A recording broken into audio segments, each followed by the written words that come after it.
No joo. Tehdään tällainen koukkuvideo välistä tähän. Ja tää on tämmönen Husqvarnan päältä ajettava traktorimallin leikkuri, niin siihen tekasi itse tämän koko koukkusysteemin. Ja tässähän on alunperin täällä tuolla alla on näkyy vähän reunaa, pellin reunaa. Tuolla noin, missä sormi vähän vilkuttaa tuolta noin. Niin siellä on alla täällä oma musta pelti. Siinä on tolla kohtaa on se reikä.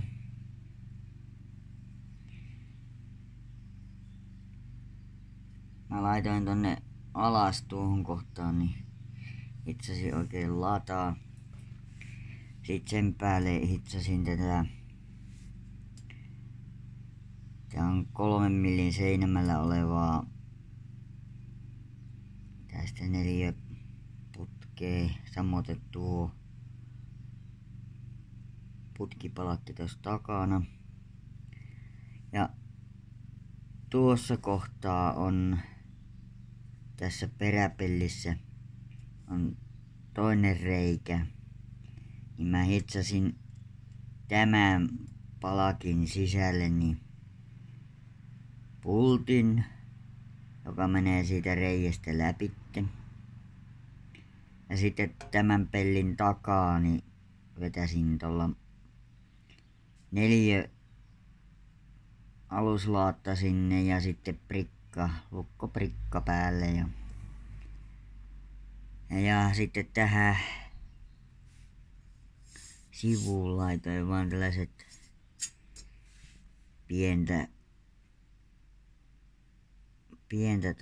4 tuonne taitaa olla huonekaluputkea mitä siinä on. Sitten laitoin latan hitsasin tähän päälle ja tähän päätyy hitsasin lata.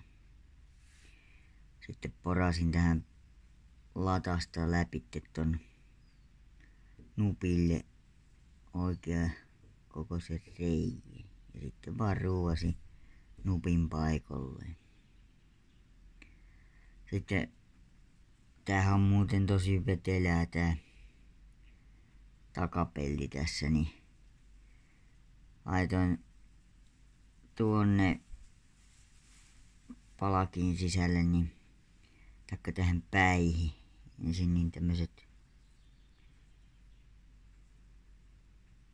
4 aluslaatat ja sitten niiden sisäpuolelle niin hitsasin ensin mutterit ja sitten hitsasin se aluslaatan tähän ja sitten pultti perään kiinni ja sillä sitten niin kiinnitetään tuonne noin, täällä on taka-akselisto kiinni noilla pulteilla niin tämmösen raudan, että se ei ihan kohdistu veto suoraan tähän takapeltiin, että se on niinku jämäköity huomattavasti, kun sai jo yhden tuohon vähän niinku sovitteeksi, että niin mä sitten viimeistelen nää ja katkaisen ja leikon oikein malliseksi ja pituiseksi ja sitten viimeistelen nää, että niin se on niinku silleen huolitellun näköinen tekele, vaikka ajoleikkurista onkin vaan kyse, mutta mulla on periaate, että jos mä jotakin muutoksia tein, niin mä tein ne nätisti. Toinen pitäisi vielä siitä sitten istuttaa paikalleen ja sen jälkeen kun on kummakin saanut paikoilleen, niin otan sen sitten kertaalleen irti ja putsaan tämä koko koukun niin pintaruosteesta ja pohjamaalit ja sen jälkeen maalipintaa. Mutta on tässä nyt sellainenkin vielä, että niin tähän nyt meinaan laittaa sitten tangon tähän. En tiedä, että se on varmaan 30 x 50 semmoista putkipalakkia laitan ja yläpäähän tulee sitten niin 3 reikää molemmille sivuille ja siihen tulee niinku työntövarren kiinnityskohta ja tänne sitten kiinnittelee hitsaamalla niin vetovarren tapit. Elikkä tuohon tähän näin johonkin laitan niin hitsaamalla kiinni ja sit siihen tulee oikein niillä pallopäillä olevat vetovarren päät ja väliin sitten laitan vetovarret ja toiseen päähän samanlaiset se pallopäät ja saa sitten vaikka semmosen pienen oma tekemän perälevyn siihen sitten laittaa ja sitten pitäisi alkaa suunnittelemaan tänne johonkin kohti tuohon taakse ylös tähän näin niin hydrauliikalle niin ulostuloja tähän kohtaan johonkin. Ja täytyy nyt katsoa, että mihinkä kohtaa sitten alan muotoilemaan hydrauliöljysäiliöä ja tuon pumpun laitan sitten tonne moottorin päälle. Mäpä otan pelli auki niin näkee tuon moottorin.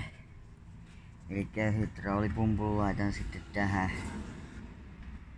Tosta tuo korkki pois ja tuolla on tuo mutteri, niin käyttövoima siihen tulee sitten se pieni akseliholkki siihen väliin pumpun ja ton mutterin väliin ja tietenkin tuo mutteri pitää lukita sillä lailla, että se ei pääse sitten löystymään käytön aikana, että sitten se kun löystyy niin sen jälkeen voi lähteä magneeton vauhtipyörä luikkimaan kovaa kyytiä karkuun.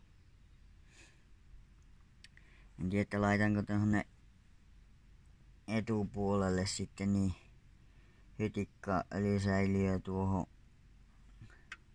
Se pysyisi ainakin lämpöisenä siinä pakoputken äänenvaimeni on tuolla alla. Kun ajattelee talvea, mutta niin se on vielä vähän auki. Tässä se olisi ainakin yksi hyvä paikka ja sitten tietysti toinen paikka olisi täällä välissä, mutta niin siinä pitäisi sitten vähän tehdä tilaa. Ja no siinä aika hyvin tilaa on, kun nuo johdot antaa hyvin myöten. Niin siihen voisi saada kyllä öljysäiliön sitten. Ja sitten käyttöventtiili vipusto tuolle puolelle konetta tonne ulkopuolelle. Sen sellaista. Ne on nyt vielä suunnitteluvaiheessa. Etupuskulevy on ollut jo mankeloituna jonkun aikaa mulla tuolla. Tulee hydraulisella käännöllä ja hydraulisella nostolla ja laskulla. Ja sit siinä on kellunta-asentokin tulee olemaan, että niin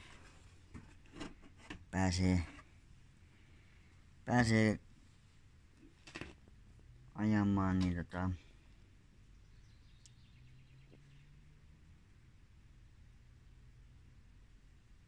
kellunta-asennolla, ettei tarvi koko aika olla nyppimässä vivusta ja painattaa tai nostaa sitä. Ja sitten jos tässä nyt oikein innostuu, niin tossahan niinku eessä on kans tommoset pisteet, niin jos innostuu, niin laittais ton, rupes koppia rakentelemaan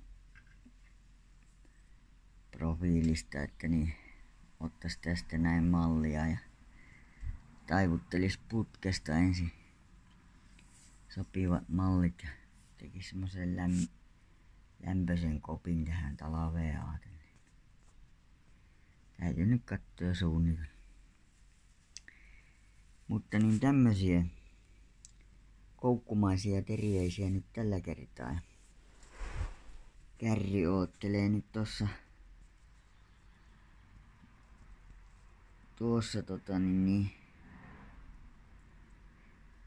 lava on nostettu tuohon seinälle pystyyn noin. Sitten on hitsailu nuo sydämit uusiksi. Taikka uusiksi kun tuohon tein tuon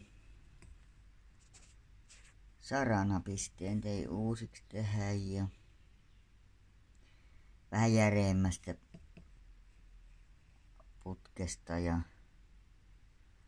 sitten muutenkin kun täällä oli vaan sillä lailla heppailtu nuo hitsaukset, että oli vähän niinku hahmollaan vaan, niin ne nyt on hitsailu ja sitten laitoin nuo päätylaput tohon, että niin ei mene moskat tonne putkipalakin sisälle. Ja sylinteri ottaa siellä. Se on kolmeosainen teleskooppisylinteri tuo. 700 on iskun pituus. Ja mitäs mä tähän nyt on muuta vielä tehnyt? Pitää ottaa varovasti, ettei revi käsiä, kun toisesta on leikattu reunat pois. Niin tonne sovittelin tuon hydrauliputken tuonne, kovan putken tuonne. Ja siihen nyt meinaan taivuttaa sitten mutkan tosta noin ja tuon sen tänne liki tänne johonkin näille main tuon putken pään ja tästä sitten niin kumiletkun taikka hydrauliletkun pätkä, ei kumiletkun, kun oikein hydrauliletkulla niin pätkä sitten tohon sylinterille, että kun kippaileekin, niin joustaa mukavammin kuin tommonen kova putki. Ja sitten kun saa nämä tehtyä, niin sen jälkeen niin puhdistus ja runkomaaliin ja sen jälkeen sitten niin lavan pinta, niin runko tulee Husqvarna mustaharmaalla ja samoin kuin tuo lavan pohja tulee Husqvarna mustaharmaalla ja lava itsessään tulee sitten lähestulkoon Husqvarna oranssilla. Ja sitten tuohon lavaahan tulee tuo hydraulinen tuo takalaita. Eli kippaa auki sitten kun venttiilistä kääntää, niin nousee pystyyn. Et semmottiin. mutta katsellaan, niin piste kuule kanavaa tilaaten ja pysy menossa mukana, että nyt alkaa taas videoita tulla lisää, kun saa tämä homman taas rullaamaan, että kun on taas pelikamppeet kunnossa ja täytyy tuosta hitsikoneestakin tehdä vähän esittelyä ja näin poispäin. Ei muuta kuin katellaan ja kuunnellaan ja jos tykkäsit, niin pistä peukkua ylös ja pistä kanava seurantaan. Se on moro!